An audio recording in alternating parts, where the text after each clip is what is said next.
The conversation sphere में आज की बातचीत शब्दों से ज्यादा खामोशी के बारे में है। क्योंकि कभी कभी जो नहीं कहा जाता वही सबसे ज़्यादा कंट्रोल करता है। मैं आपसे एक सीन पूछूं? पूछो। क्या कभी ऐसा हुआ है कि किसी ने आपसे कुछ मांगा और फिर चुप हो गया? और उस साइलेंस में आप अनकंफर्टेबल हो गए, इतना अनकंफर्टेबल कि आपने हाँ बोल दिया। बिना किसी प्रेशर के, बिना किसी थ्रेट के। बस चुप्पी। साइलेंस लाउड नहीं होती। लेकिन हैवी होती है।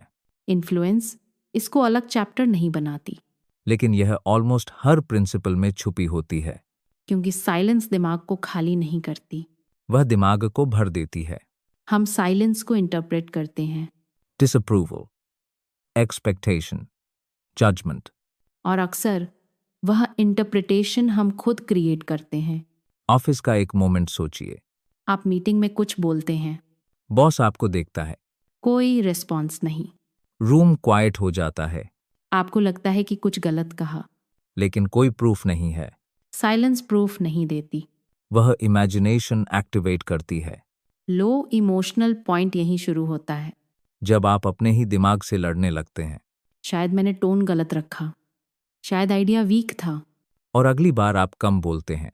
साइलेंस बिहेवियर बदल देती है। बिना एक शब्द बोले। डेटिंग में साइलेंस और शार्प हो जाती है। मैसेज भेजा, रिप्लाई नहीं आया, मिनट नहीं, आवर नहीं। सर्व साइलेंस। और उस साइलेंस में आप खुद को चेक करने लगते हैं। डिड आई से something wrong? Should I double text? High emotional anxiety यहीं पैदा होती है। Not because of rejection, but because of uncertainty. Influence कहती है कि अनसर्टेनिटी सबसे पावरफुल प्रेशर है, क्योंकि दिमाग क्लोजर चाहता है। और साइलेंस क्लोजर डिनाई कर देती है। फैमिली सिचुएशंस में साइलेंस सबसे पेनफुल होती है। कोई नाराज है लेकिन कुछ बोल नहीं रहा, और आप गिल्ट फील करते हैं। बिना यह जाने कि आपने गलती की भी है या नहीं। लो इमोशनल डेप्थ यहीं डीपन होती है। जब गिल्ट फैक्ट से नहीं, असम्पशन से आती है। साइलेंस अक्सर पावर इम्बैलेंस के साथ आती है। Boss, Elder, emotionally unavailable partner. Influence यहाँ अथॉरिटी और कंसिस्टेंसी को जोड़ती है। जब सामने वाला पावरफुल होता है तो साइलेंस लाउडर लगती है। आप खुद को एडजस्ट करते हैं। टोन बदलते हैं, वर्ड्स बदलते हैं। एक्सपेक्टेशंस मैच करने की कोशिश करते हैं। हाई इमोशनल रियलाइजेशन यहीं आता है। कि साइलेंस न्यूट्रल नहीं होती। वह डायरेक्शनल होती है। द कॉन्वर्सेशन स्फीयर में हम साइलेंस को डीमोनाइज नहीं करते। क्योंकि साइलेंस कभी कभी प्रोसेसिंग होती है। लेकिन स्ट्रेटेजिक साइलेंस कुछ और होती है। स्ट्रेटेजिक साइलेंस आपको बोलने पर मजबूर करती है, एक्सप्लेन करने पर। जस्टिफाई करने पर।